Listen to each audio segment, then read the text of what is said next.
Thank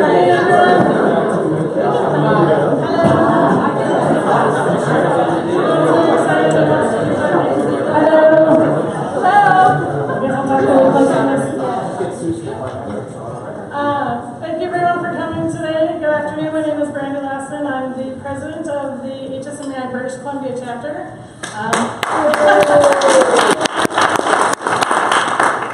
I wrote out a really big speech of a whole bunch of stuff I was supposed to say, but I know that Loren has lots to say as well, so I'll try and shrink this down. We really want to thank everyone for coming out today. We've had our HSMAI BC chapter since 2013, and we've had some amazing events over the years, but we're certainly thrilled to have Loren here with us today. We want to thank all of our sponsors. We do have a list of annual sponsors. I usually read them all out, but it's a long list, so please take a look at the banner out front. We really appreciate all of our annual sponsors. I'll probably read the list to you at the end of the event. But thank you so much to the Pinnacle Hotel for hosting us today. We certainly couldn't do these events without the support of our venue sponsors, so thank you, Sheldon, and the rest of your team. I appreciate that. I would like to briefly introduce you to Loren. I'm sure you will talk a little bit more about your history, but Loren is an internationally recognized authority in the field of hospitality marketing, and he has appeared as an expert yearly at numerous industry conferences. I know that he works very closely with HSMAI, doing the Rocket Traveling Roadshow and a number of other speaking engagements, so it's really great to be able to have someone here with us today that does support HSMAI as well as Loren does, so thank you very much, Loren. Thank you very much. Thank you. It is a distinct pleasure to be able to make it back. We had the Rocket program here about a year and a half ago, and the complaint was, when I talked too fast, two was we ran out of time because digital marketing was a component addition to the Rocket program when it was first conceived. After the first 2 cities, it was expanded to what I was now doing as a role for. We've now been to 29 cities. The closest was just Portland, which made it awesome that I could just be able to make it up.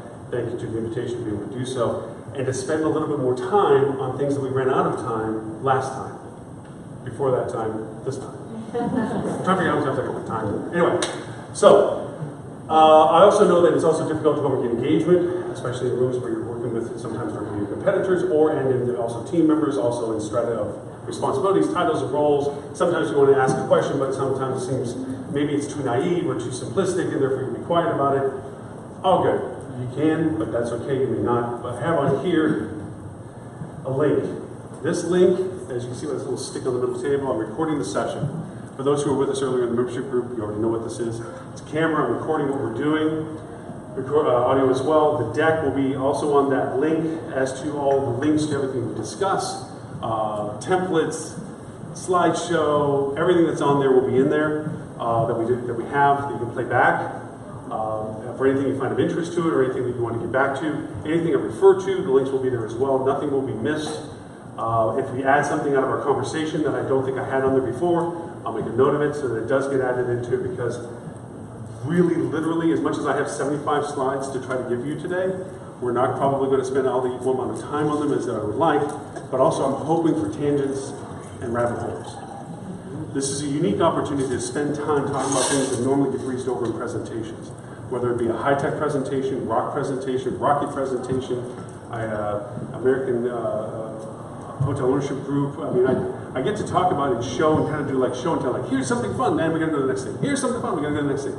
We get to take the chance today to talk a little bit more in detail, chase down a few rabbit holes about some of these particular things that are literally changing our industry. For those who have seen me on Rocket a year and a half ago, there was only 6 out of 75 slides that are the same. And that's only because they're really good references to some causations as to things to think about. All the rest of it are new because everything does change. Literally, what we talk about this week will probably not be as relevant next week, only because it happens that fast. What I'd like is, there are notepads and pens, and this is a little bit of a twist to what we've ever done before, on the table. To solicit engagement, I would like to, if you all can each grab a pad and a pen, or a piece of paper if there's not enough pads.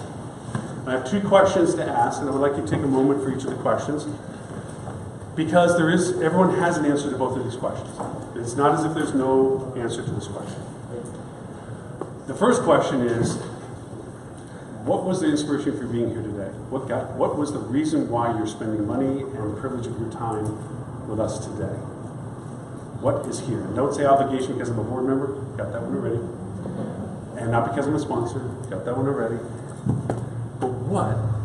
I mean, hopefully it was like, convergence, revenue marketing, revenue management, digital, or Loren, he talks too fast, or whatever.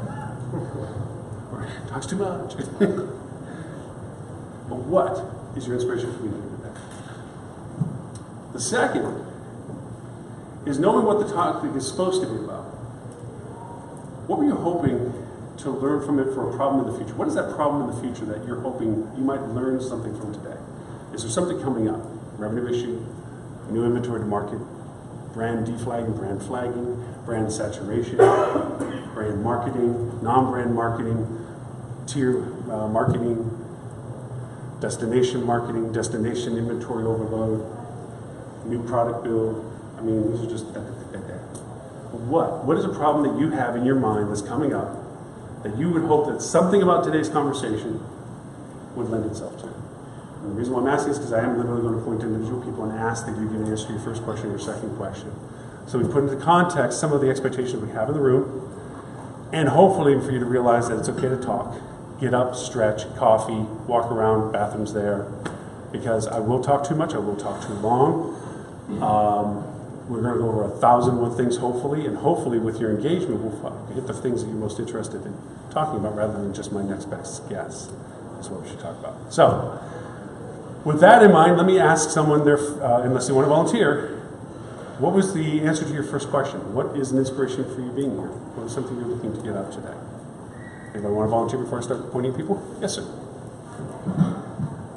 I'm John Solvet with Sendine, and up until just a few months ago, I was John Solvet with Guestfolio. So now that we've been taken over by a much larger hospitality cloud, I am now being asked to learn a lot of new products, including our digital marketing aspect, and looking to learn from your expertise.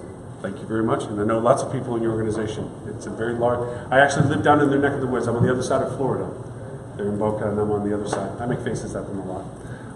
Yes, good. Anyone else? Answer to the first question. Volunteer, yes, ma'am. Just learning from new perspectives of revenue management and different opinions and conversations around that topic. Excellent. Thank you. And we will definitely be getting, so far, I'm feeling pretty good. It's in the deck. What else do we have as an option? What is it that, what else brought you here today? I'm going to pick on, okay. you just saved the back table. You're welcome. You can buy me a drink later. I was coming for the back table. I'm really, just like you said, digital marketing changes so rapidly, and it's one of those cases that you don't know what you don't know, so I want to learn what I don't know that I don't know. Don't know what you don't know. I have a t-shirt that literally says that. Okay. Answers to the second question. What are some problems that you feel coming in the future that you hope some of the things that we talk about today might solve towards? I'm going to stare at you now. Yes, you.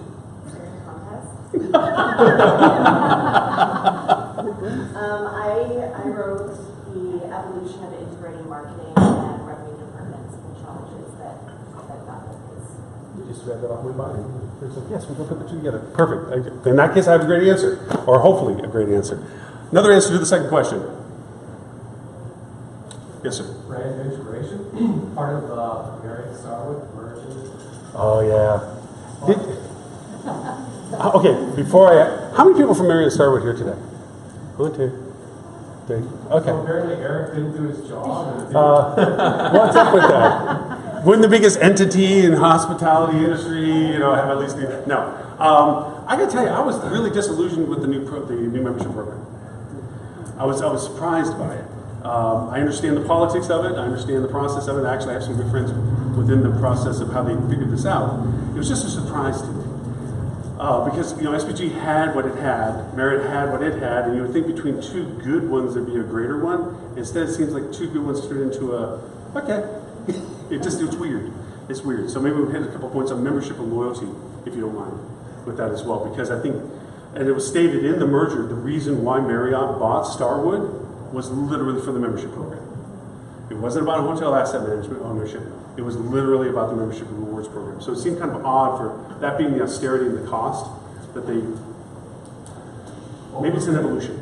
I don't know. Okay, so We have some minutes to start. I don't want to drag you through the painfulness of all that to begin with, but I would like to go over and give you a little bit of context as to why what we're about to talk about today is important, besides from what we've just identified, and I would like to continue asking those questions throughout the session. They would never be quiet. I want to ask the same question back again. But this convergence of revenue management and marketing, the real value proposition of what that means, I'd like to go over and play this video real quick. There's nothing else there. And we'll go from here.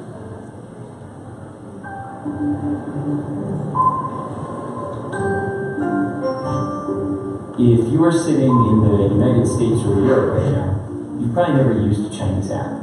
But the reality is, if you want to know how the internet will develop, China, the land once known for its cheap ripoffs, has actually become a guide to the future.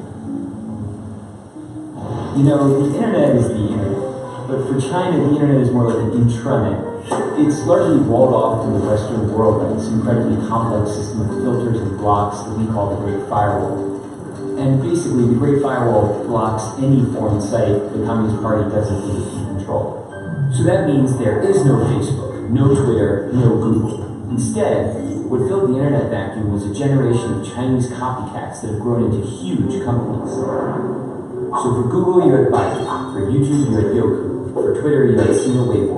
And the list goes on and on. It's almost as if the Chinese internet is a lagoon as an aside to the greater ocean of the internet. And in that lagoon, there are these swamp monster apps that bear some resemblance to the creatures in the ocean. They're mutated in some ways because they evolved in a different kind of environment. But things have started to shift in the sense that before, no one outside of the lagoon really cared about the swamp monsters. But now, all of a sudden, some of the features they've developed are so amazing that Western apps are trying to copy them. And the greatest example of this is WeChat. WeChat is an example of, for lack of a better word, a super app. It's a Swiss Army knife that basically does everything for you. It's your WhatsApp, Facebook, Skype, and Uber. It's your Amazon, Instagram, Venmo, and Tinder. But it's other things we don't even have apps for. There are hospitals that have built out whole appointment booking systems. There are investment services. There are even heat maps that show how crowded a place is, be it your favorite shopping mall or a popular tourist site. The list of services goes on basically forever. But it's not the variety of things you can do on WeChat that makes it so powerful. It's the fact that they're all in one app. So why does that matter? Hypothetically, imagine you're sitting at home and one day you notice your corgi is dirty. You open WeChat, hit a few buttons, and a few hours later a man shows up at your door with some shampoo and a big vacuum. Your dog gets clean and it looks great. You take a photo, you share it with your friends, and tag the dog cleaning business. You haven't left the app. Your friend who likes Hello Kitty and works a boring office job is slacking off at work and looking at WeChat. She sees the photo of your clean corgi. She decides she wants her poodle clean. She clicks the tag on your photo and orders the same service. Within seconds, the man with the big vacuum is on his way to her house. She pays him, and he's happy because he got paid instantly on WeChat. She starts chatting with you to thank you. Neither of you have left the app. While chatting, she tells you about a new hip noodle joint. She says, you have to come. It's a schlep, but you accept. She orders food while still at her desk. You order a taxi. She pays for the food. On the way to her house, the man with the big vacuum invests the money he earned from both of you into a wealth management product that's probably a little too risky. Neither of you nor the man with the big vacuum have left the app. Both of you arrive and the app tells the kitchen you're there.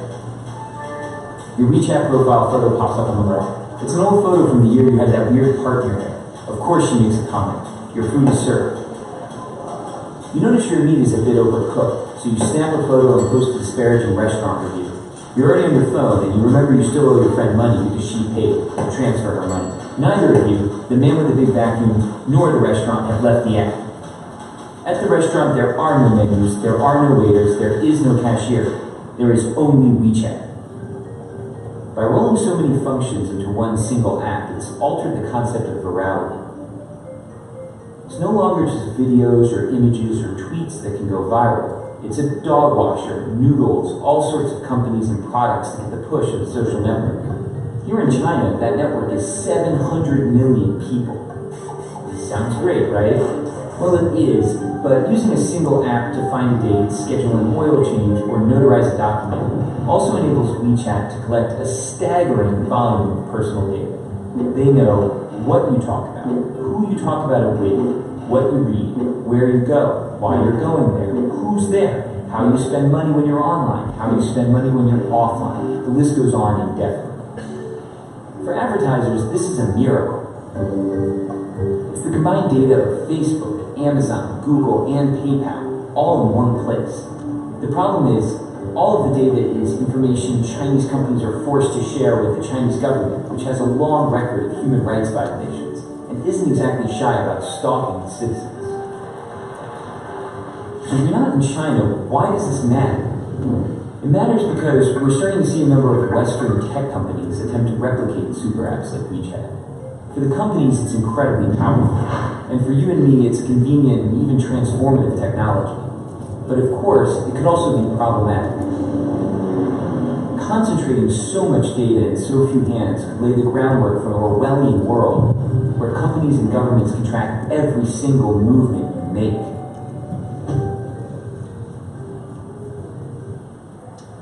So why is that important? What happened recently, and I know we talked about this earlier in the membership group, but what happened recently that caused this to be able to remember this video, not to say remember, but this video was shot 2 years ago. What happened with Facebook? Analytica. Data for what they said originally was 37 million, then 57, then 83 million people. But it wasn't just the data of those people that was compromised. It was the data that was associated with everyone else in that spectrum of those 83 million people who were also compromised. Facebook did not keep good stewardship of the data that they had about us. We're going to talk a lot about the data that Facebook has about us and how to use that as marketers. Remember, we are the product as much as we are the user. The product being that everything that we do online, everything that we share using the platforms that we sign ourselves complacency with and saying that we are on Facebook and we accept the terms and conditions, just hit the button and go forward, it allows them to use the data that they garner from our engagement with their platforms. Facebook demonstrated this by the fact of leaking the data, not even leaking the data. They just were not good about maintaining whom they were giving the data to and the accessibility that could be created with malintent. And that data was exploited. So now we have examples where Facebook is trying to do that. They're trying to be that all-inclusive, single walled garden system in which we engage, and they have done a successful job. We measure in the billions. Any idea how much we are worth on the online market for our data right now? Your data, your entire data as a digital avatar, whom you are, what you do, what you see, your friends, what you engage with, what you don't engage with, what you purchase, what you don't purchase, is worth $12.46. That's it, per person. That's what your value overall for your data usage is for. Now, how does that relate to what we're going to be talking about? Well, I'm going to jump over a couple of slides and come back to one. I'd like to start from the beginning. What exactly are we? We're a hospitality industry. Anybody want to just throw out what inspires them to work with what we do? Whether you're a hotel manager, whether you're a hotel operator, whether you're a salesperson, marketing person, vendor in the industry, what makes what we do so great? What makes it great for you? People. People. And what joy comes from the engagement? Because some people don't like dealing with people. Not everybody's people love people. What makes being with people so much fun in hospitality? Seeing the experiences that we get to Heart of the servant, yes. The joy he gets by giving a great experience to a person because we have the control and the ability to influence their environment in such a way. I used to own a restaurant. Restaurants. I loved when I made a great meal for somebody. I was a chef. I loved making a great meal. It was a satisfaction to do it at home with your family. It's like an amplification when you have a restaurant that you get to do for lots of people. Then I get into hotels. And it was really cool that I could make not just a meal for somebody, then I had them do a great evening. And then if they stayed with me, I had to give them a great experience. Then it was to see them or their family come back. It was a great feeling of satisfaction that they enjoyed being around what I was able to contrive and create for around them as a hospitality person. Okay? So what we are in is literally the greatest industry that we can be in because this is a paradigm shift. I'm going to read it. I hate when people read slides. It's not millennials, it's not X-Geners, Y-Geners, whatever we want to classify demographic profiles by age on. It is a movement in perspective as a society that we have decided that the little white picket fence suburban house is not the end goal of life satisfaction.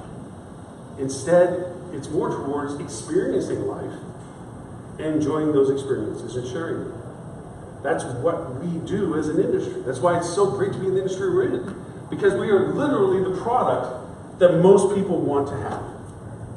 Which is really pretty cool. Because we get to influence this. But now comes the problem that there is brand saturation in a market, a deluge of inventory in a market, selections and overload and paralysis of choice. I'm coming to Vancouver, where do I want to stay? What experience do I want to have? What location do I want to base that in? Because remember, all vacations experienced at the core are at the place that they stay. That is literally the juxtaposition of all experience-driven aspects. Because if you're on one side of town of Vancouver versus the other side of town of Vancouver, you have totally different experiences on an immediate basis. Not to say you can't travel to the other, not to say you don't do that, but your core experiences are based on the perception of where you stay. It's one of those fundamental choices to be made in your travel experience. It's often decided, do you choose how to get there first or where you stay first? And literally, depending on which survey you pick, you go on one side of it to the other. Okay, we've done this before, but those who didn't do it with us, I've added a twist to this. But I'd like to go over and have everyone that has an iPhone take it out and follow through these instructions. It's going to take you a couple of moments. Android, you just don't worry, we have a video for you. That's the extra twist to this process. If you have shut off your location-based services, this will not work to the point that I would like it to make. But if you haven't, and you have not gone through this exercise, please take the opportunity to go through the steps. And whoever gets to that bottom, there's a lot of scrolling going on. And for those who have iPhones, you can share with those who have Android phones. And let me know, raise your hand when you get to the end of the instructions and get to what will look like a map.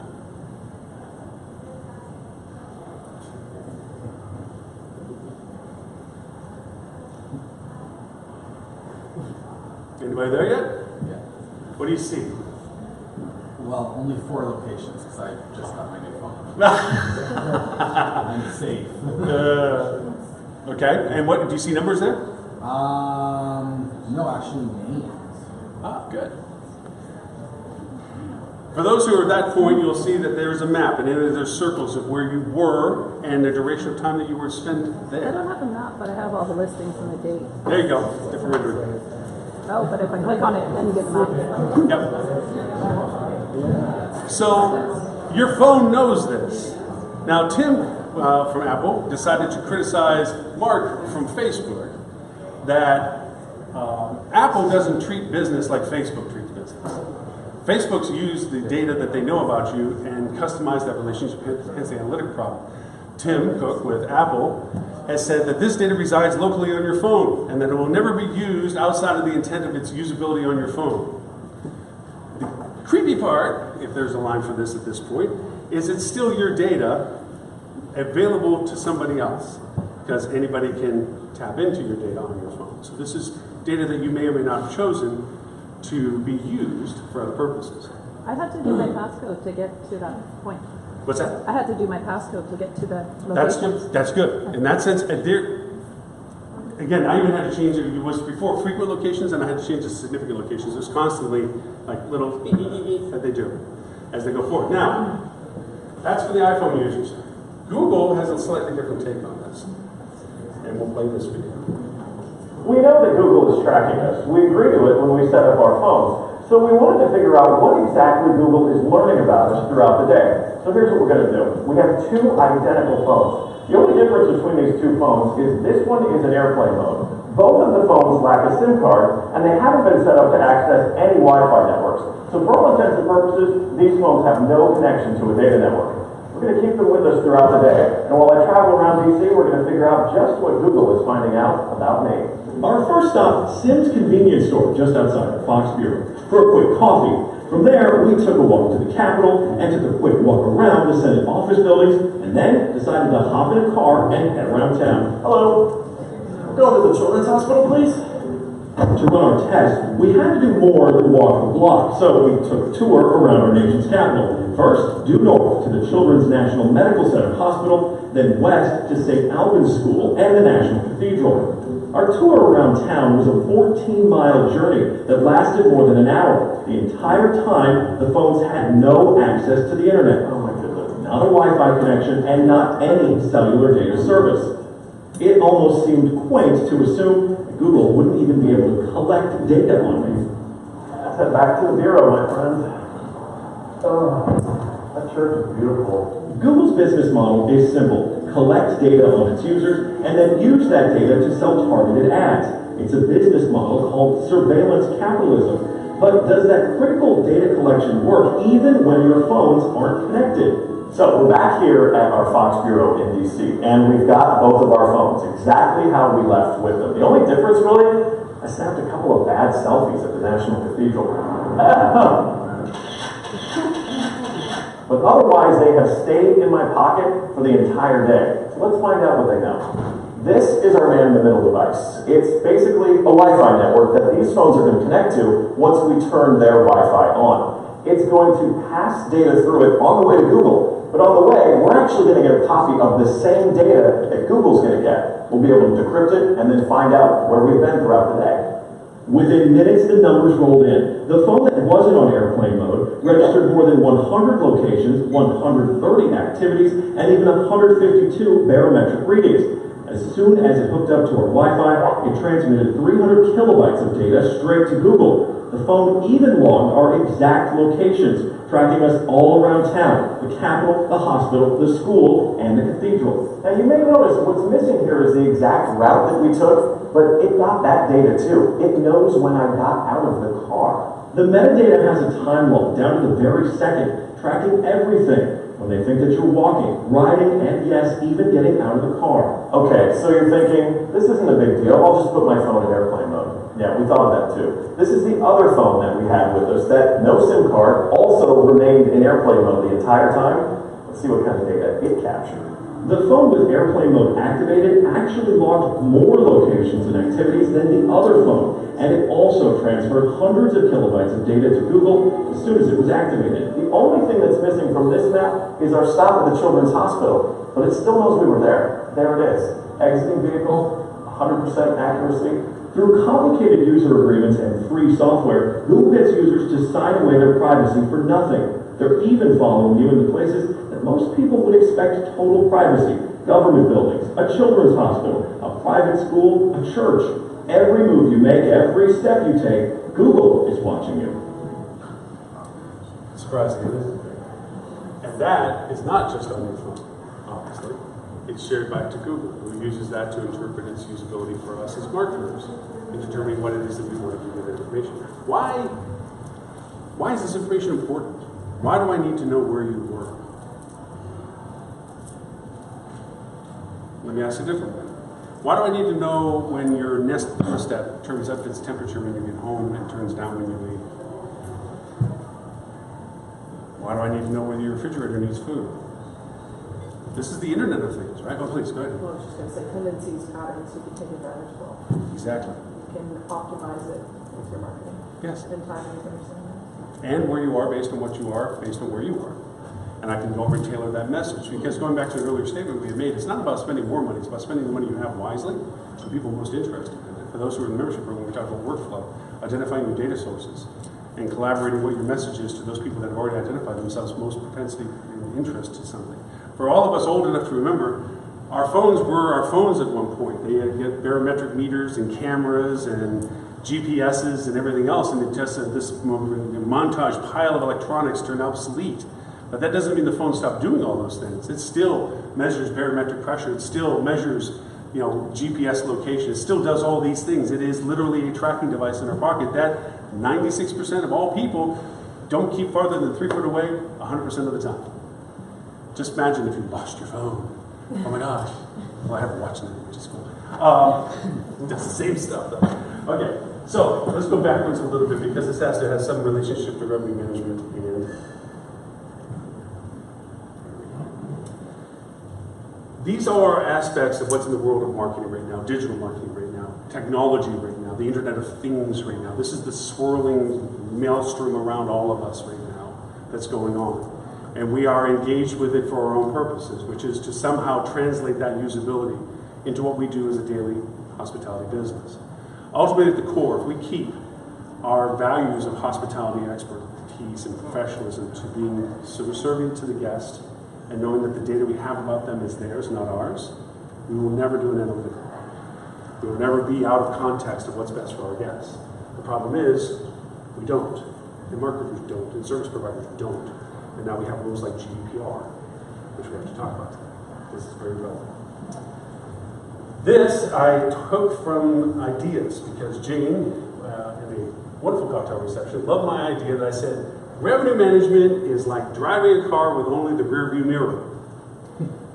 Because revenue management uses historical data, forensic data, trends, analysis, historical occupancies, demands, rates, with a current situation as to current activity, current events, and current functionalities. So in that world, they went over this really neat animation I stole. That's revenue management. It's behind. Everything in front is blurry. Now, if you've ever tried to drive just through your rearview mirror looking to the sides as to where you are, you're probably going to hit something that either was unexpectedly there or you miscalculated where you were in relationship to where you thought you were. Okay? Either way, not in good condition. Marketing is everything forward.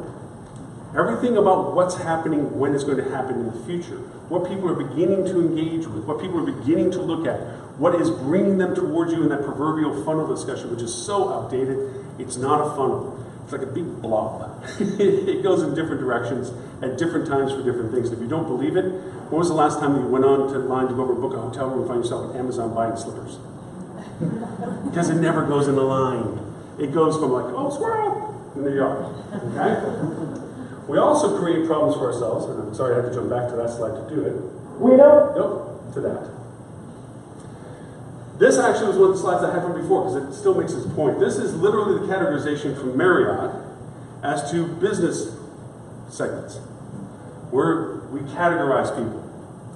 Now, unless a very small blue person shows up at your front desk asking for a room, there's no such thing as Smurf business.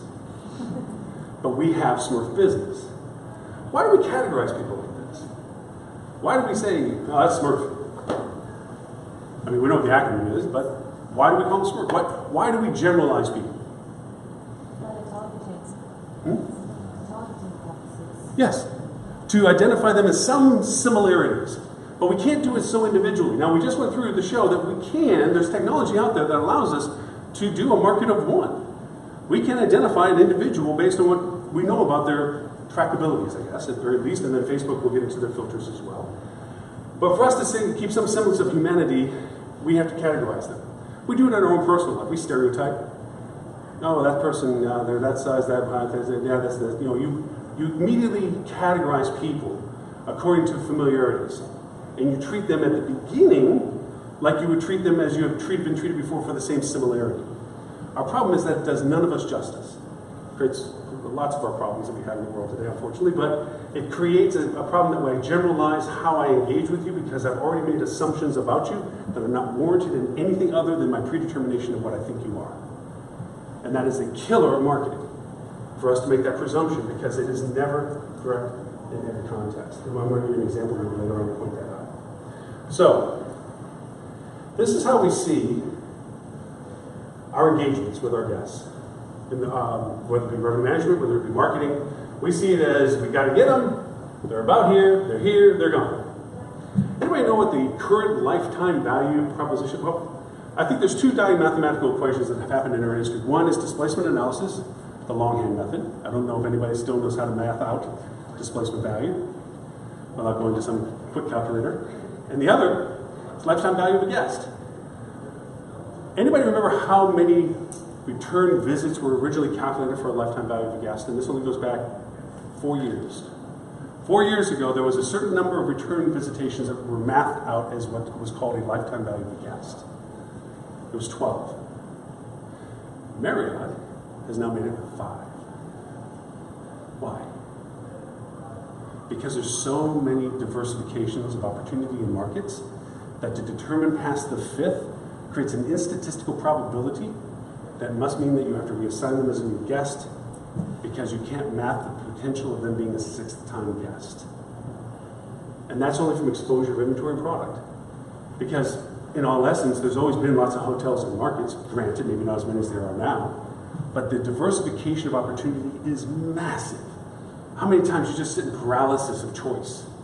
You know, what flavor of brand you fly? And that's within the Marriott store. There's 31 flavors of Marriott right now.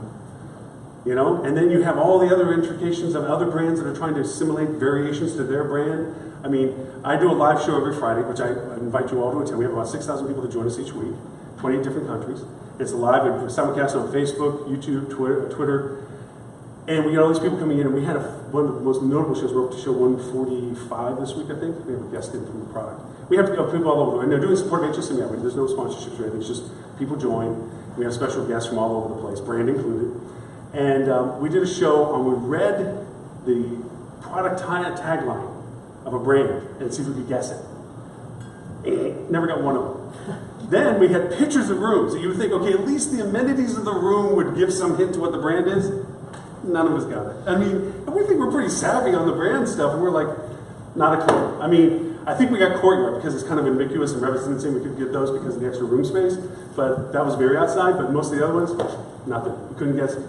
There's such, I mean, when you even hear some of this verbiage that they write about themselves, opulent rooms with overstuffed pillows with grand vistas of such and stuff, like, what? Where is that? You know, what brand is that? But that's what they have. We're caught in this funnel, for lack of a better term, of how we engage with the guests. We see it as revenue managers, we see it as marketers. We try to create a uniqueness about ourselves in this funnel with our guests that gets lost in all the verbiage that we throw out there with the overstuffed pillow stuff. How does it relate to us together? These are particular points of engagement between revenue management and digital. I cannot and I refuse to think that I'm the first person to say, oh yeah, revenue management and digital marketing has to get together. I'm sure you have heard this now for almost 2 years, if not more, and it's been a louder and louder crescendo conversation. But what I'd like to talk about today is to really, how does that actually work? Where do you put a stick in the sand that says, this is us, and this is where we start talking, and this is how we start creating solutions? That's what we're going to hopefully do today. These topics, and I'd like to point one out in particular, the codependent relationship with OTAs. 2001, tragedy happens in the United States. OTAs are there to save the day because nobody knew what to do. OTAs had a methodology of distribution. We gave them everything we had. We said, we will never do this again. Never will we have our inventory taken away from us until 2008. Yeah, it was a bad year. Financial crisis, we had no way of distribution because we never learned our own problems, our own solutions, and we give it right back to the OTAs again. For the record, the OTAs are not the enemy. We're the enemy of ourselves. OTAs allow us to expand our opportunity of product in front of guests at a place that we cannot afford, but they can. We have to share the space sometimes. We may have to pay for that optimization in that space, but it brings us in that space that we can't do ourselves. The damage we do to ourselves is when the guest comes back a second time through the same channel.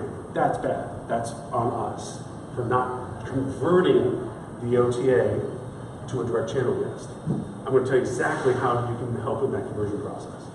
Okay? So, this is the ecosystem of between revenue management and digital marketing of how we understand our guests. Revenue management tends to rely on the known customer. Previous functionalities, previous engagement, lengths of stays, arrival dates, departure dates, feeder markets, referral business. That's their world. That's your world. Marketers tend to be on the unknown customer. There's people hitting our site.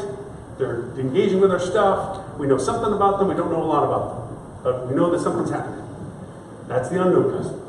You'll see that CRM stays on the known customer side, but is slowly getting into the engagement of the unknown customer because of their engagement. We're getting better at the analytics. This is a shared slide from last time I was here. It's a made-up slide to kind of show a hypothetical timeline. From here, that away is revenue management's database.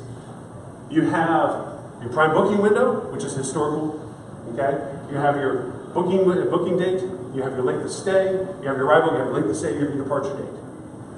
All of that is forensic data. That is historical data. Of course, you can trend it, pace it, you dissect it in lots of ways, but that is the data that you use. This area here is the marketer's world. The research period, the engagements, the unknowns, the touching the websites, the touching the ads, the touching the social posts, who they are and what they are, defining what that is. That data, revenue management needs to use. As much as the data that revenue management has, marketing needs to understand what they're looking at. And we'll go over and give examples on that. We talked about both of these before. I'd like to make sure that we hit them because this is an example of usability. Facebook, we're only picking out the hat because it's the big 800-pound gorilla out of the context of everything else we can choose from. Twitter has its own functionalities. You have to be in a different space of opportunity for Twitter to be successful. Instagram is by far one of the higher usabilities, but you also have to be very good about what you're doing on Facebook before you start doing it on Instagram. LinkedIn is a whole other beast, and it's more group related. Okay? So we're going to stick on Facebook. Facebook has an amazing function, if you don't already know, called custom audiences. Custom audiences is your ability to take your CRM data, your email lists, just your email lists, and hand them to Facebook and say, hey, Facebook, how many of these people that I just handed you emails to do you know? Meaning, AKA, the email you have on file. Now, I don't know individually who those people are. Once Facebook says I know these many people. But everything Facebook knows about them is now usable by me as a marketer. Now, this Analytica issue that came through, some switches were turned off for marketers. And these switches were what we call partnerships or partner organizations. This was data, and you're going to think this is really strange, that Facebook didn't have of, oh, your medical records, your financial records. Now, anonymized as they were tagged to you by your demographic profile. So even though they may not have known you by name, they knew everything about what you represent in relationship to that financial and medical data. And that was usable by us as marketers to determine how I wanted to place an ad. Several years ago, 6 now, I went over and boasted the fact that I could make a Facebook ad campaign for a one-armed Hindu in Amish country looking for Tex-Mex restaurants. And I would have an audience. I can now augment that by saying that that same person has 2 daughters, one that went to Penn State, the other that drives a BMW that's 3 years old. The whole family owns a house that's worth $1.5 million that lives in New York City, and I'd still have an audience. Which is insane to think about, that many filters could be put into one file and you still have a collection of people that you can send an audience to. It just, I mean, considering all the data points that Facebook is aware of us in our usability and our friendships and engagements and so forth, the fact that they can slice out that segmentation capability is mind-blowing. I have a couple examples of how that's done. Now, the amplification to custom audiences is what's called lookalike audiences. This is asking Facebook the next stage question, which is, okay, I gave you a custom audience. How many people within exactly 1% exactly the same, meaning out of 55,000 plus points of data, you can find me an audience that's within 1% exactly the same of the list I just gave you in any country in the world you want to pick. And you'll now have millions of people that are an audience that you can identify. Why is that valuable? Because as a marketer, if this list of custom audience of people that previously stayed with you, now I amplified 10 times or 20 times more to people that are exactly like them, but they don't know about your product, that is probably a high likelihood of interest that they're similar in their interest to the people that already enjoyed your product. Okay? So, American Express used to do this. For those who are around long enough, American Express used to come to your door and say, hey, look, for $30,000, $40,000, $50,000, I'll take everybody that used the American Express card at your hotel, and you tell me what you want to offer them, and I will send them an email.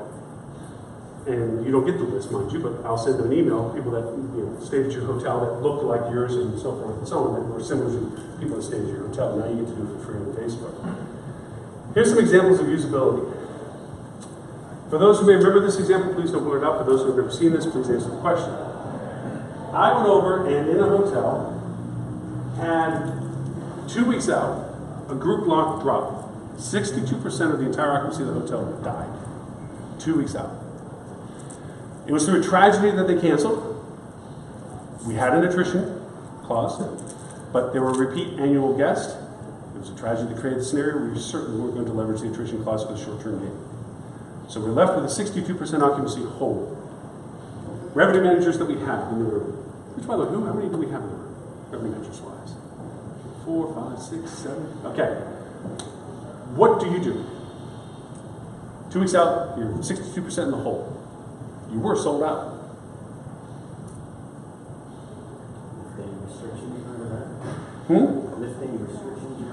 Okay, lift restrictions.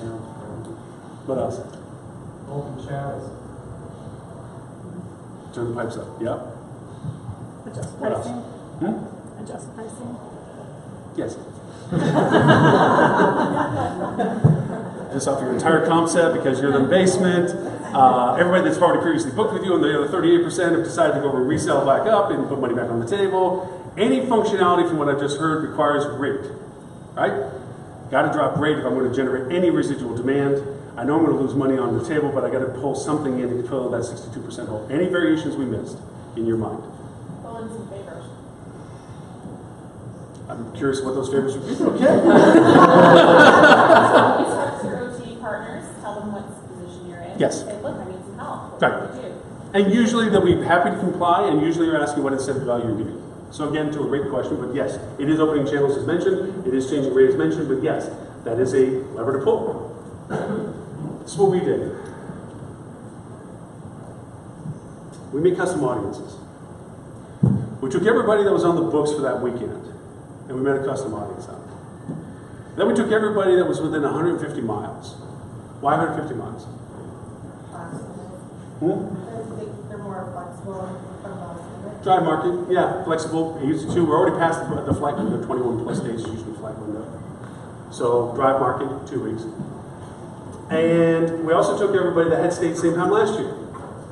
Hey, if they had a reason to stay last year, maybe they have another reason to stay this year. Just saying, there's a possibility. So we made custom audiences out of all of those and piled them all together, except we made one exception, and that was the list of people that were already on the books for that weekend. We made it a negative audience. Meaning that what we were about to do, they weren't going to see. Why would we do that? Try to keep as much money on the table as we can, that they don't change what they booked to what we are now offering to. All we did was take the same group rate, which was better than what we had currently offered, and send it out to these people in a Facebook advertisement, in their newsfeed. We sold out. I keep using this example because no, it doesn't happen all the time, one. But two, it does happen. The better you can target what it is that you're offering to people most with propensity to get it, aka conversion, your optimization of filling that gap goes up. Rather than broadcasting out, hey, opening everything up, take whatever you can get, we're dropping prices, it's Crazy Al's discount emporium, shove it on in, we got 62% to fill. So is Facebook the only platform you used to? for that one, yes. You didn't go email direct to those past visitors? No? Nope, but I do have an email example coming up. And how many of the gap that you filled did you attribute specifically to the? Yes, because the promo code that we used was a specific to it and not in any other aspect of the market strategy, which is a key element to this. And how much was it out of that block that you lost? How much of it did you replace specifically with that? All of it. We didn't replace it with anything else. That to be completely accurate, obviously walk in and account for pickup, we didn't account for because those are generalized market strategies that somebody walked in or somebody took advantage of an existing offer that we had out there. But in context of what we had as a 62%, everything that we filled back up with was directly related to the code. It was only specific to it that we offered through the program. So it's kind of like a secret sale. Yeah, it was only on Facebook. It only had a landing page related to the Facebook ad, which, by the way, you should always do. Just don't rely upon the posting of the ad itself. It always should go to a content value to explain in better detail if people need some incentive understanding of it. But it's a very A-specific solution to it. Yes? What kind of ad spend or conversion rate? That, I would like to say around 120 bucks. I mean, I'll give you an example. I don't know if I have the other example. If not, I'll refer to it. And I don't have it in here. I have another example of a private membership club that we generated over $1/3 for a total of $1,200 spent.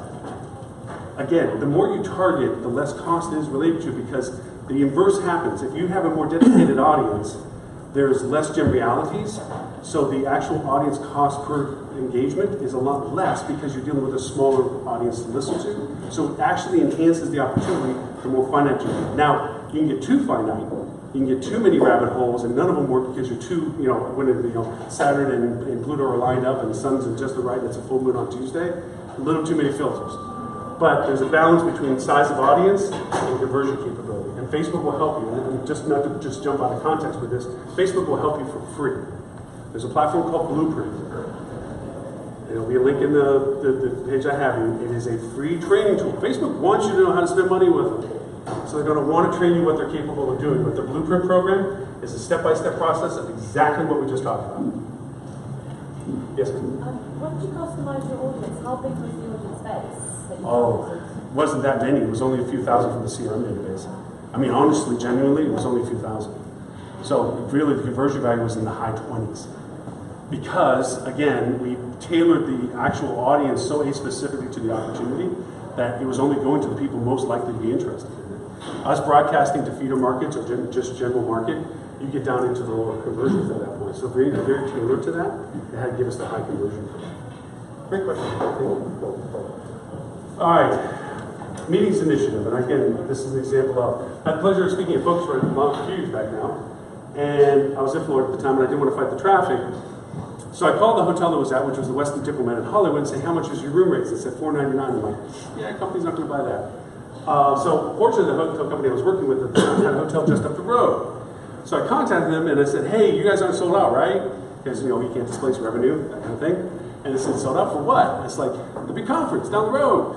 And they're like, what conference? I'm like, yeah, you guys do big rooms, right?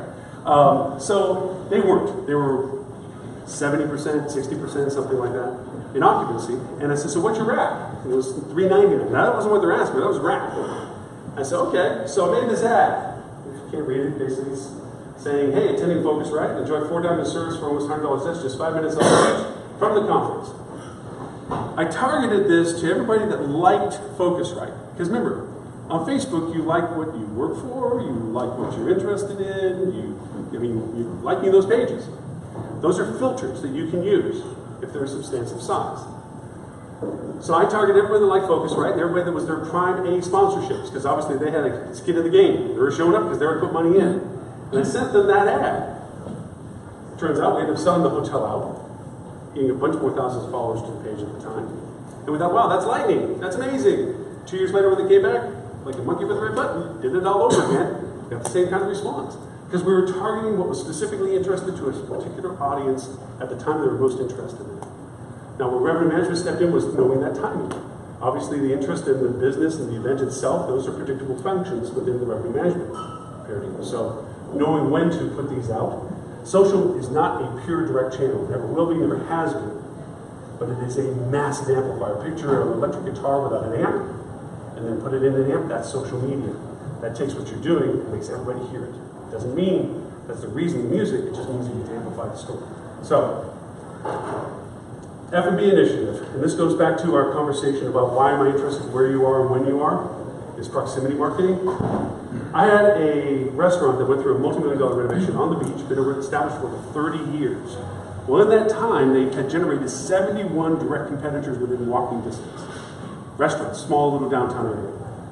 So the currency of the realm was valet parking. Once you parked, you had all the world to go to. So people would park, next thing you know, they're walking all over the place. Well, the Fridays were terrible. Now I used to own restaurants. The old school marketing was this. If I had a bad happy hour, well, that's when you offer young, single females free drinks. Because then all the young guys would show up. Because all the young, single females were there. Old school marketing. New school technique. What I did was I made a Facebook post, and I identified it this way. This was the initial one. Any female between those age groups indicated as single. We didn't want to create any family issues. Interested in live music within a 5-mile radius. At 5 p.m. I posted, show this post to my valet parking attendant, and get free valet parking. 5:45, I took down the post. We had 150 parking spots. I took down the post at 5:45. Why? Because we had a full parking lot. It was, the restaurant was full, the bar was full, young, 24 to 34 single females. So we're thinking, okay, 9:30, 9:45, we'll kick up the second post because the live band's going to start. By then, we'll probably have to replenish the realm. No, I could only offer free drinks. Why? Because nobody left. Everything they wanted was there. They loved the place. The place was renovated. It was all brand new. Everyone loved it. It's right on the beach. It's just because there were so many other choices, they got diluted to the new shiny penny stuff. But when they came back to what they wanted, and what they wanted was there, they stayed. Now, we tried every other variation thinking that our competitors are going to figure this out in no time. Anytime we wanted to do this, we started isolating law offices that were high density in the market. Retail offices, high density in the market. Hospitality industry employees, high density in the market. We featured different things for each of the different audiences at different times of the evening for different days. We just were pushing the buttons and pulling the levers whenever we wanted to, because whatever we wanted, we just had to identify it and put it into our proximity we're interested in. Evil twist to this is you can put your competitor's address in and say, I want to know people that don't live in this circle. I want to send them a Facebook ad. Don't like where you're staying? Next time you're in Vancouver, stay here. Especially for hotels that may not be highly ranked in the consumer feedback category. Just think about it. All right. So what can your competition do? What if I asked you, whoever you've considered to be your direct in-market competition, you typed in your hotel's name and they showed up. What can you do? You can't answer. Because you probably already know.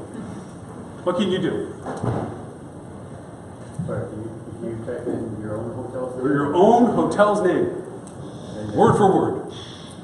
File a complaint with Google, I think, or... I'll give you the answer Google will give you. We don't handle that.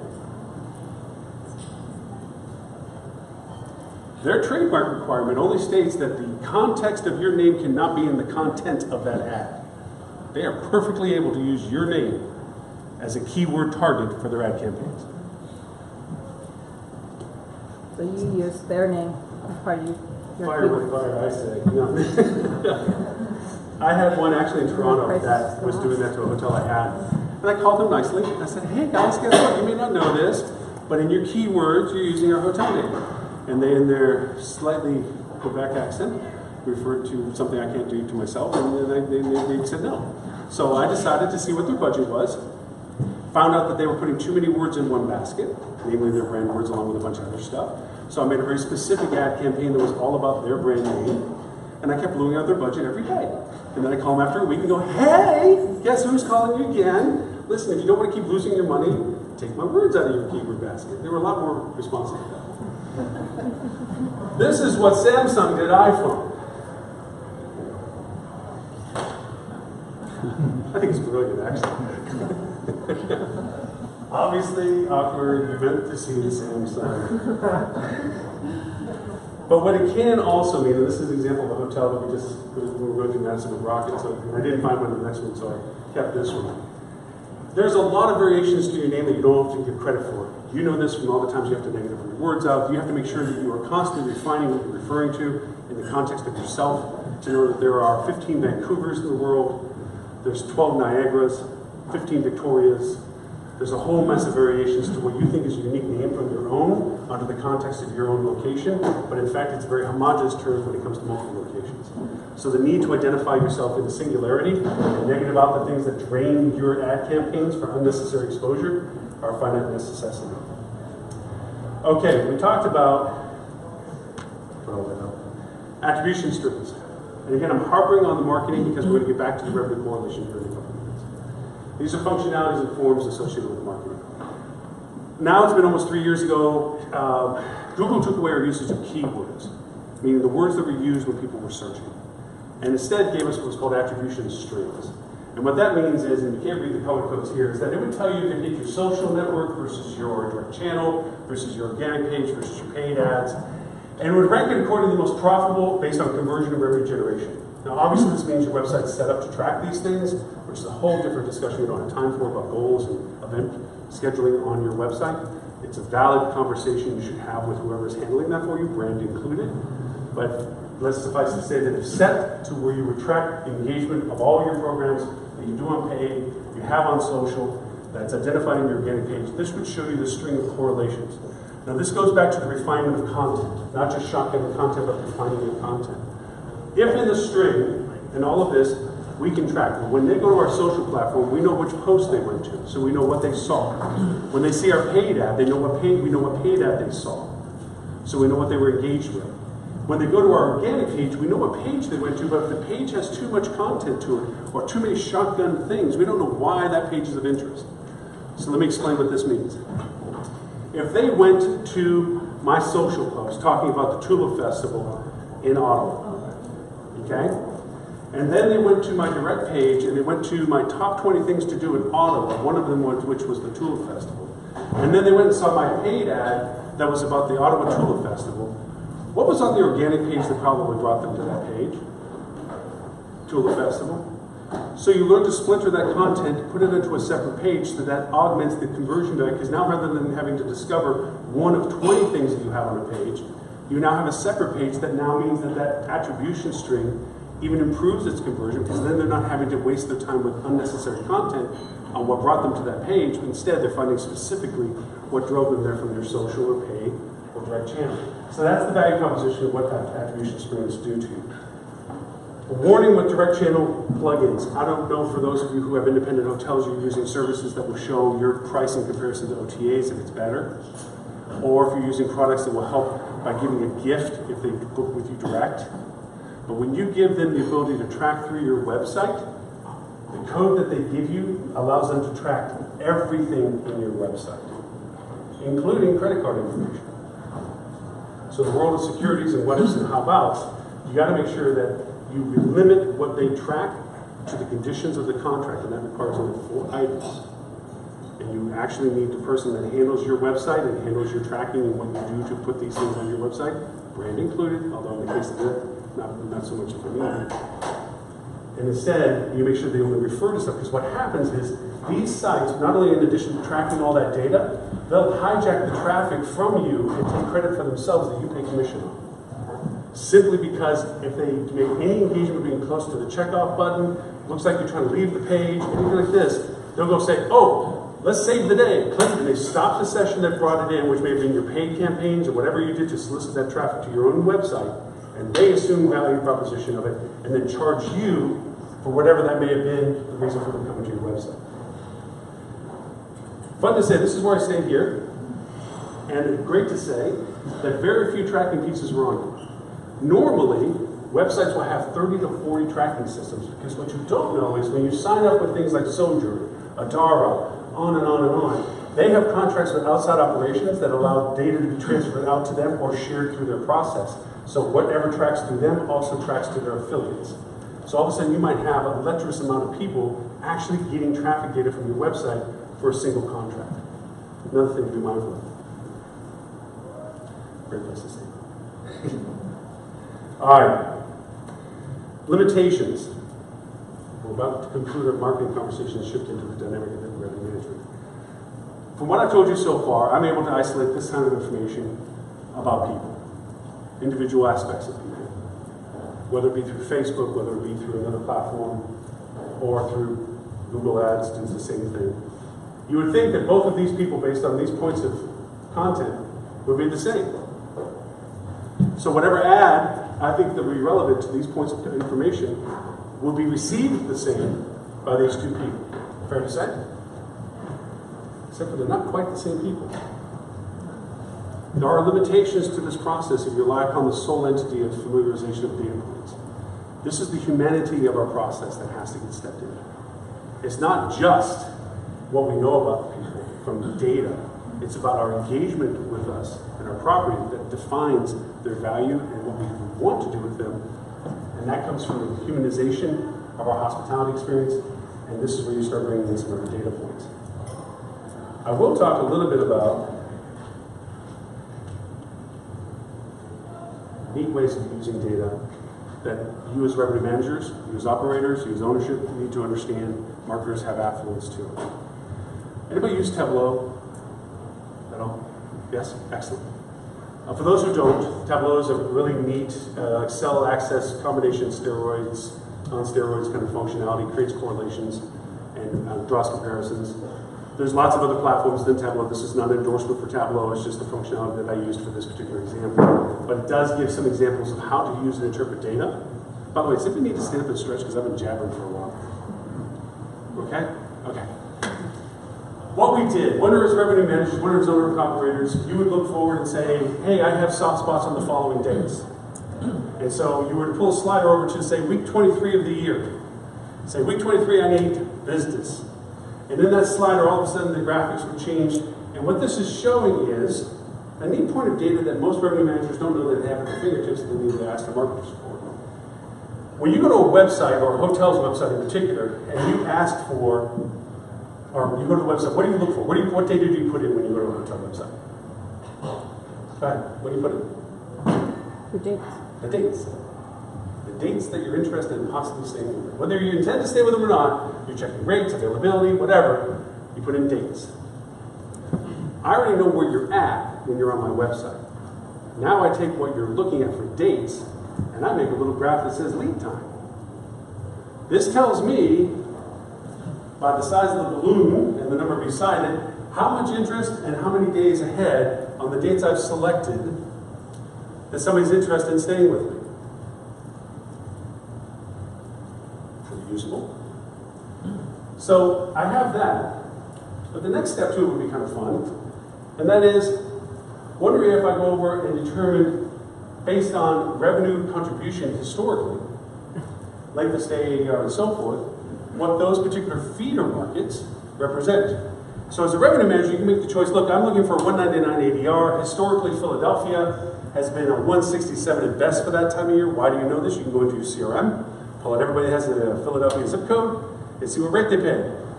And their length of stay and anything else. The same data that created this, the same information you can look at yourself. And so you may not want to chase after Philadelphia, but the really cool part about all of this is it also tells me the channel that was used to contribute to the revenue that was generated. So I have PPC, direct channel, organic, email, what have you. Those are the channels that were used for whatever feeder market I've chosen. So now I know what channels were used to generate the revenue from that place. I know the lead time for that particular place. And I also, from a marketing perspective, know what my conversions are for each of these channels. Whether it's 3.5, 1.5, 5.5, 20 to 1, whatever it would be, I know what those channels are. And I know the cost per acquisition of each of those channels.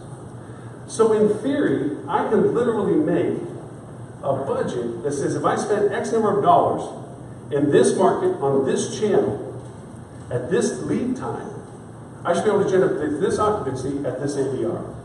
Fair to say? I can actually make a forecast with just marketing information and not revenue management information. Imagine if you put the two together. This is a very simplistic Excel worksheet. Can anybody tell me, for those who have the hotels, what your direct channel contribution percentage is right now? And I mean more specifically your website. Compared to everything else you do for generation of revenue, what is your percentage contribution of your direct channel? It's a good number to know. Actually, a good number to know all your channels, to know what percentage they combine. Because, in all fairness, a Pinto can't win the NASCAR race, no matter how good Pinto. So if your direct channel is only 5%, you're not going to expect it to run 100% of your revenue channel, because it just can't go past its contribution factor, no matter how much you spend. So say you would want to either know or don't know, but you want to categorize it. We just did like 10, 9, and 8%, which are low numbers. You should be 20 and up in the direct channel for independent hotels, 15 and up for your brand mothership in general, okay? But say, for instance, you have your direct channel. Let's split up, and this is a forecast, just so you have some sense. January, February, March, April, so forth. And we've taken group and transient and split them. So you have only transient, because digital marketing for group is way different than digital marketing for transient. And so we've taken transient and says, okay, for a 10% transient contribution, this is the number that's gen for that for January. Now, these are the contributing aspects of direct channel. Pay-per-click, travel ads, third-party, meta, retargeting social. You can have more, you can have less, depending on what you're in. And those have a percentage contribution to those as well, which is historical data. How much of what we did contributed to the direct channel historically for January. And we also have historical data of what the conversion is for that given month for that particular channel. PPC that month was 7 to 1. Other months it might be 10 to 1. Okay, but we know the conversion is by month. So all we did was put those math points together, and it says for that month in January, PPC should generate $156,000 at a cost of $22,000 to do it. I just made a budget. And the fun part of this budget is when your ownership comes back and says, you know, Loren, I can give you 15 in January. And I said, well, I can give you 110 then. And they're going to be like, no, I need 156. Matter of fact, I need 170, but I can only give you 15. Well, I can't do that. I need $22,338.49 to make your $156,369.41. It really finance the conversation because it gives you the ability to talk specifically about what it's going to cost for the channel that you need it for. This is going to translate into our revenue conversation. This is an example of a budget in segmentation. It lives like any forecast does. It changes as you change on your demand cycle needs. This is not a marketing plan that you do once a year, shelve it, go back and see if you're hitting the markers that you guessed on 12 months ago. It is a living, breathing engagement as to how your pace and performance is going each month and adaptively changing it depending upon what your needs are, depending upon your losses or gains. Okay. This is the conversation between revenue management and marketing. There's a difference between reporting and analytics. Reporting is the process of, here you go. Analytics is the process of, here you go, and this is what I discovered. We have operated as revenue managers and digital marketers under the auspices that we don't mutually share our pain or our gain together. If you're successful as revenue management, marketing is not giving credit. Marketing is successful in marketing, revenue management is giving credit. And we don't care whether each of us don't agree because, in all honesty, as long as we succeed in our own individual department success, we're a success, our job stability is there. Can anybody tell me what ROAS means? Return on ad spend. As a revenue manager person, what value is that measurement for you? If I, as a marketer, came to you and said, "You're not going to believe this, I did 21 ROAS on our campaign." What does that mean? That means I'm happy. It means that I spent $1 and got $20 back. But now let's put it in context of what you said. Say, for instance, there was a need period, and you said, "Loren, you're my marketer, I need $50,000 for this window of dates." And I came back and said, "I have 21 ROAS." You're like, "That's great. How much money?" $5,000. What? I need $50,000. Yeah, I know. I took your lowest rate you gave me, which was super easy to sell compared to all the other damn rates you gave me. I threw it on the market and got 20 to 1 return. We're not talking the same language. Because we should have both agreed that 50,000 was the KPI. That's the common language. We're shooting for a common KPI. So even though I thought I could pull a 20 to 1 ROAS by going on the lowest rate and tossing it out to a known audience to get a great return, I should have wasted my time on that. Unless it contributed to the 50,000 that you needed. That gave 5,000 of it, but then I had this plan and this plan and this plan and this plan to make up the other 45,000. That's when we start talking together. And as long as I'm not committed to the same failure that you are, that, "Hey, I'm sorry you didn't get your 50, good luck on the next job." Okay? Instead, it's like, if we don't get 50, we're both in trouble. Whole different context. Okay? So the actual measure of KPIs and how we talk to each other is critical. This is the circle of life of what we should be doing. It almost sounds like personal therapy. But, again, I prefer you to read it rather than us take each one moment. We're going to go by segment on this one. This is one of the slides you can go back and take a look at.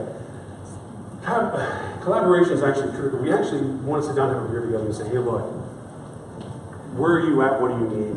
What can I do for you? This is the data I have. This is the data I need." We've kind of hit some of the data points to give you some reference point of what I have. And obviously there's data points that I know you have about all the forensic data that you have as well. Okay? But creating a collaboration that says, first off, we're going to chain each of our ankles and with a weight in the middle of it, we're going to row in the middle of the lake. So if one of us falls off, both of us are going to drown. So we either learn how to swim together or row better together. But let's not fall off the lake. This is critical. One of my most key elements of this is creating a common vernacular. ROAS only means to marketing teams what they need to know whether they have measurability of success within their own environment. It is not a translatable term that revenue management needs to know. Revenue management needs to know pace of acquirement and goals. When do we hit thresholds at what pace? There's a certain realistic trend that you cannot break, no matter how hard you push at it. And realistically, from a marketing perspective, if I'm driving all this direct channel, I need to know at the bottom line, I'm only contributing 10% of your total revenue channel stream, okay, that I am not going to carry the water for the whole thing. I know what my contribution value is by pushing the right channel, and leave it at that. Integrity of data. I made this term up and I love it because it just, to me, mentally makes sense to me. Statistical bending. You know, the old adage, the numbers are only what the person that tells them. 86% of all the statistics are made up on the spot. 4 or 5 dentists like it. That means 20% of people don't.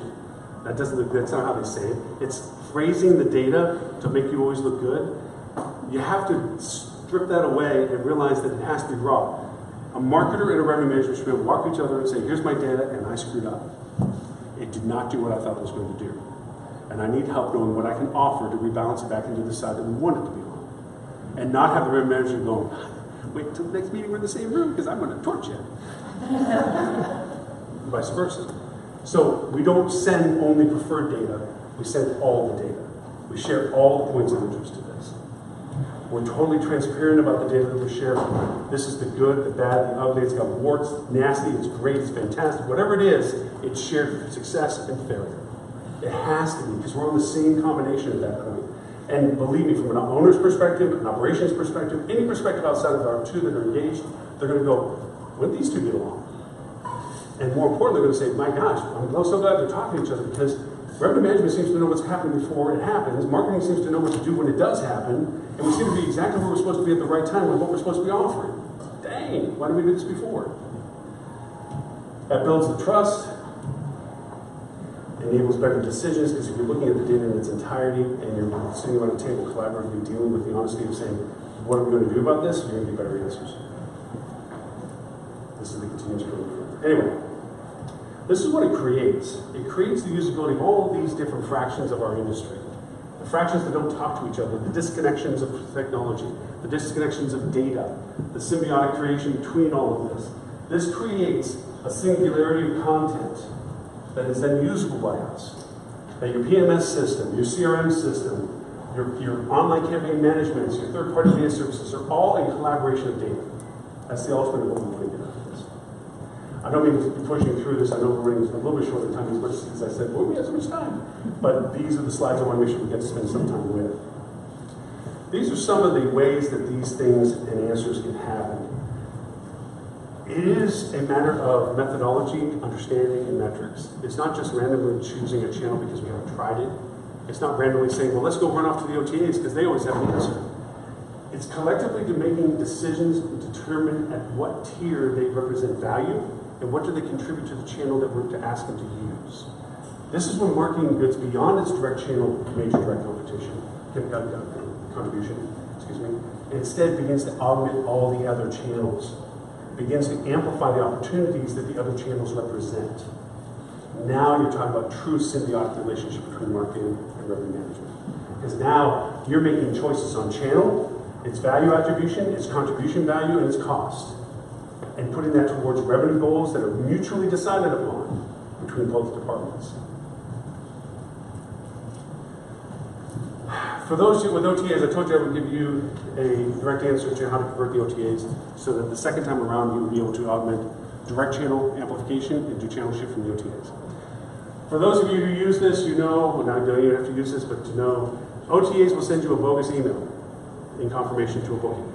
It's a generated email for the consumer that has a shelf life of 30 days, 28 days to be exact. Your travel clicks and CRM databases will keep a shelf life of 5 days because they never want it to be used for marketing because it can't go back to the channel that it was fed because it never gets to the consumer that it was used for. These are fictitious emails that are created. Well, and I'm going to use this as direct travel click example. These emails exist in your database.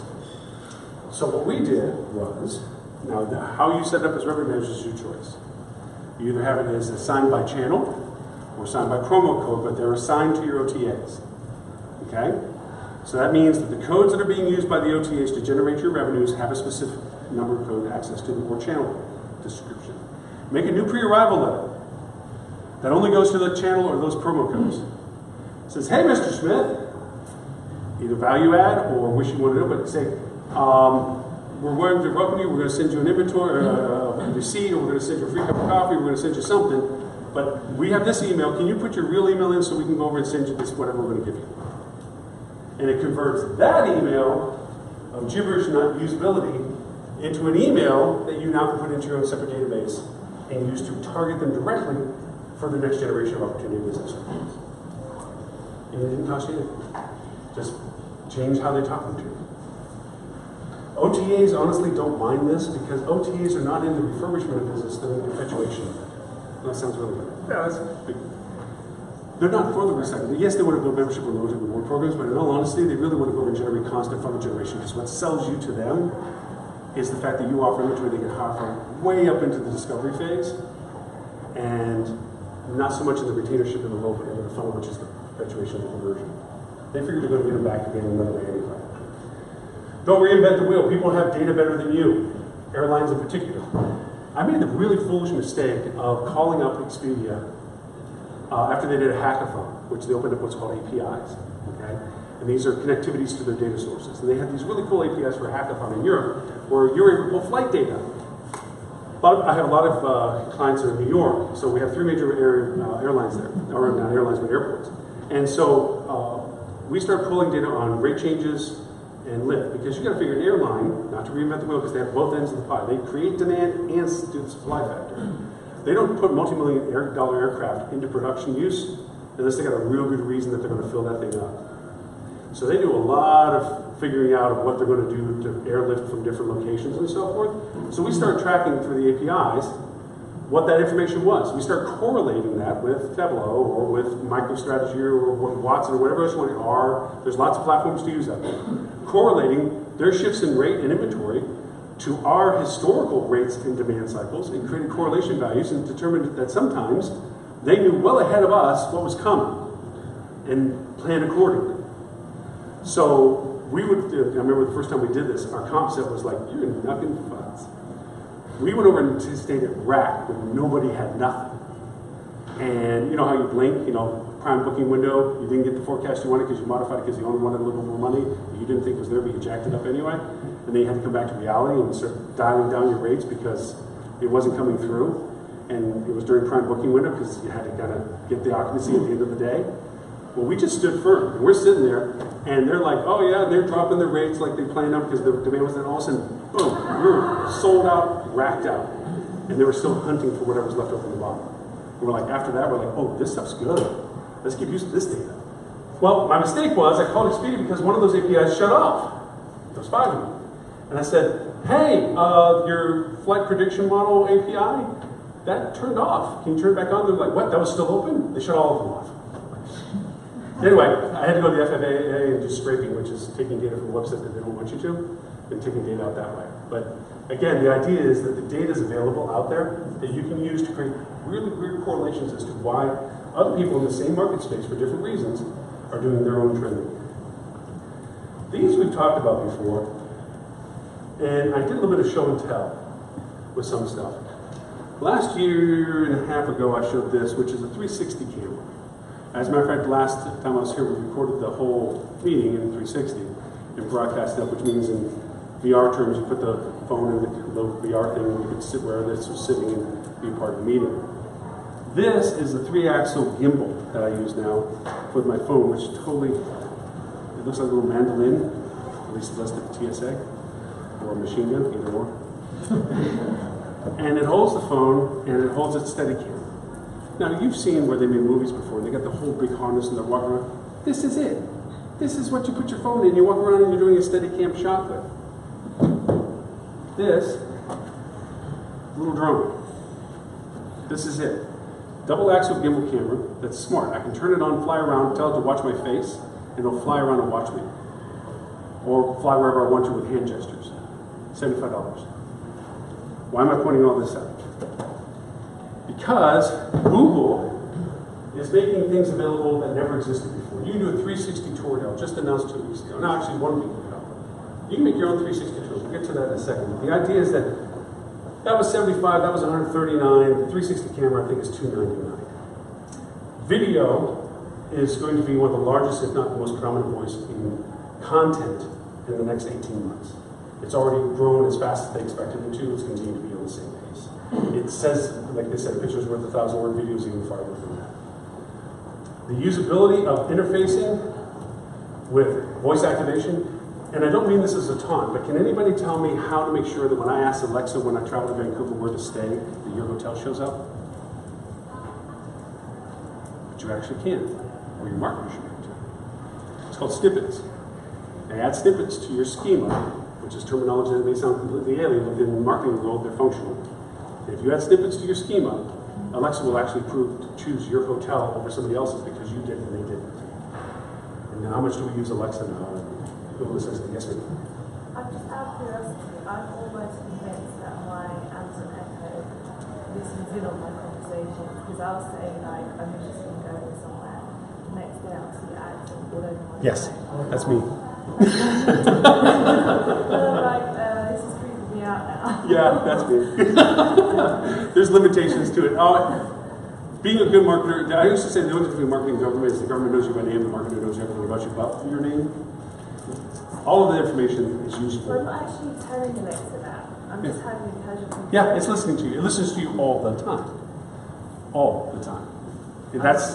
Did you see the legal case about it where there was a murder in a house and that the police were trying to subpoena what was recorded by Alexa to know who was in the house with the person when they got murdered?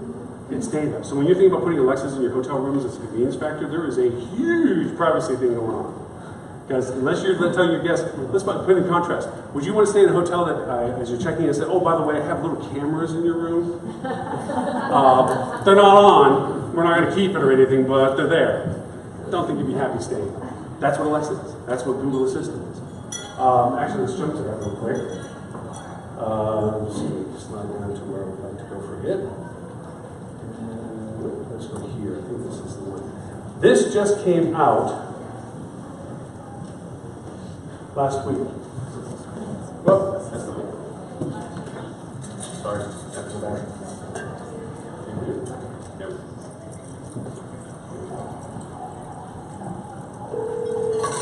How can I help you? Hi, I'm calling to book a women's haircut for a client. I'm looking for something on May 3rd. Sure, give me 1 second.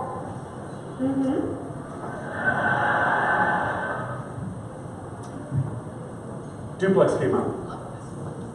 Google Assistant will make calls for you. Right now, it's on beta. Right now, it's only for specific things.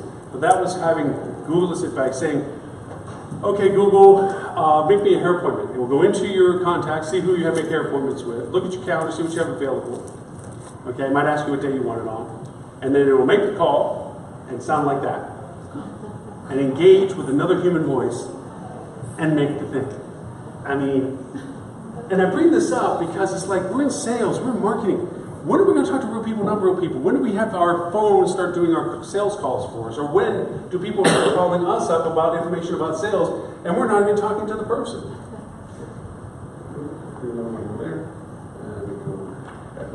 All right. I did jump through a couple things. I want to make sure I hit GDPR. Anybody familiar with GDPR? What is it? Don't be rude. Let me say. Do you know? Go ahead. EU's new global data protection or private protection. General data protection regulation. Yes. How does it affect you? Oh, let me ask this: how many people think it does not affect them? Raise your hand. Okay, so everyone agrees that it's going to affect them. What this means is, because we as marketers haven't been able to control ourselves, we have to be regulated. Because we are not trustable for data. We'll bang retargeting to you 15,000 times if you went to our website once. We don't know when to stop, you know, and which, anyway. So what we have is a rule now that says I need to be able to identify what data I have about you. If you're in any way relationship with EU, not that you're just from the EU, but if you're outside the EU, I still have to treat you the same. And if you're in the EU, even though you're not from the EU, I have to treat you the same. And I should be able to identify that. I should be able to identify the data I know about you. I should be able to expunge that data should you request it in a timely fashion yet to be determined. And if I don't, I'm in violation. Anybody know the minimum cost of violation? 20 million. Or 5% of your gross global sales. Whichever's less, or whichever's more, I should say. Whatever's more. They're not going to be the ones chasing you. And I've already had this circumstance with one of my clients. The insurance company contacted the legal team of the hotel that's my client, saying, hey, you guys good with this GDPR thing, right? You're in compliance, right? Legal team calls the GM. Hey, you're in compliance with this GDPR thing, right? GM to me. Hey, what's GDPR? They're the ones that are going to tell you. Now, this is what will probably happen. Your insurance company is going to have the same conversation with the legal team or with your ownership group. And as soon as you say no or we're not sure, the insurance company say, guess what? We're not covering you at all for any data usage. Which means every email correspondence that you have in relationship to your guests stops. Pre-arrivals, in-house, everything stops. Because a single violation is worth $20 million. And no insurance company is going to cover that unless you prove that you're in compliance. And compliance means more than just writing a piece of paper saying, I state your name, you're in compliance. Your team that touches the data needs to know what the rules are and they need to sign off that they're in compliance. There's a whole litany of stuff. And guess where all this happens? May 25th, this month. And the ironic part is if you're not in compliance by May 25th, to get in compliance after May 25th, you actually have to break the law to do it. So which means technically your entire database right now, if not in compliance by the 25th, is dead. So everything that you build up, yes ma'am. So we had the Canada anti-spam legislation thing a couple of years ago where everybody had to know. Everybody freaked out about that one, yeah. Yeah, is this This is 10 very times similar? worse. Okay. It's actually 10 times worse. Okay. Because Where the cannabis ban was A, specific to the government pursuing it, and also in compliance, and also being Canada specific only to those going inbound to Canada. This is geographically based, not just content relationship based. There's a big distinction of the fact that I have to be able to identify who you are and what I know about you in its entirety and be able to act on it, just not be aware of it. I just can't unsubscribe people that were geographically located. I actually have to comply with the data handling. So it is a huge deal that this gets in compliance. I will send in the link, whole list of, because there's been a lot of carpetbaggers out there that are selling a bunch of junk on what you should and shouldn't be doing, and half of them are wrong. Unfortunately, some large platforms are wrong about how they're saying this. So there are some very specific ones that are very good, especially from the EU itself. Okay, we did that. I want to make sure we don't miss this, and I'm going to show a couple of tools because I am literally running to the end of our time for stretching this, and I'm so sorry. Actually, I'm happy we got to spend the time, but I'm also so sorry that I just kept on going with this. So, these are 3 things I want to make sure that you're aware of and you should take consideration to. Are you familiar with the term micro-influencers? Kardashian, what's her name? Anyway, she's a macro-influencer. You know, she'll go over and get paid $100,000 to promote Sprite, and she'll post on a couple of social platforms, I love Sprite, and you know, Sprite pays her a couple $100,000. Not who we're talking about. We're talking about people that have established an interest and a category of followership in social platforms that can influence people's perception of your product if you share experience with them. Remember the old fam trips we used to do? Don't have to do that with bloggers all the time, but there are micro-influencers you can engage with. There are micro-influencers for $50 they'll send out to their 50,000 followers information about you. And yes, it's completely transparent. Hey, these guys paid me to do this, but after I did my research, I really like what they offered, and blah, blah, blah. Whatever it is, these micro-influencers can have a huge impact on the perception of your product on multiple platforms. Again, it's about making sure the most interested people about your product are knowing about your product. So you pick micro-influencers, and I'll show you a tool that will help you identify who they are in just a second. The other is segment your CRM data between Gmail and non-Gmail. Why? Because Gmail offers a whole mess of cool tools. If you have any membership reward program, you can actually have them pre-check in with your membership. You can identify the member that if you have Gmail yourself, you see them like with Marriott and with IG, you can check in, just like the airlines, you can check in. Well, you can connect your own hotel to that. People can check into your hotel via the email through Gmail. In Gmail, you can influence, you can send content more specific to what Google AdWords can do than you can outside of that environment. You can really tailor a lot of content with Gmail that you can't with non-Gmail users. Google Tours. That is just one of the coolest little things we're going to hold on. Let me see if I have it on the link. Oh, I have it on here. Sorry, I'm going to jump out of this. And I'm going to show you Google Tours real quick. Okay, Tour Creator just started. So, here I just made something fun. Remember this 360 camera here? Well, there's also Google Street app. It's a free app, and I take pictures around wherever I go. I take little 360s, look like a door going like this and this, all over the place. I make a 360 picture. You can now make your own tours with that and share them on Google Maps. To give you a sense of that, I didn't even pull the tab off the time, so I'm going to pull it in time real quick. So I'm going to show this. We're going to leave this. We go to Google Maps. I am a local guide, level 6. Anyway, where I get to share what I have done. That's nothing here. That's not the right one. Oh, here it is.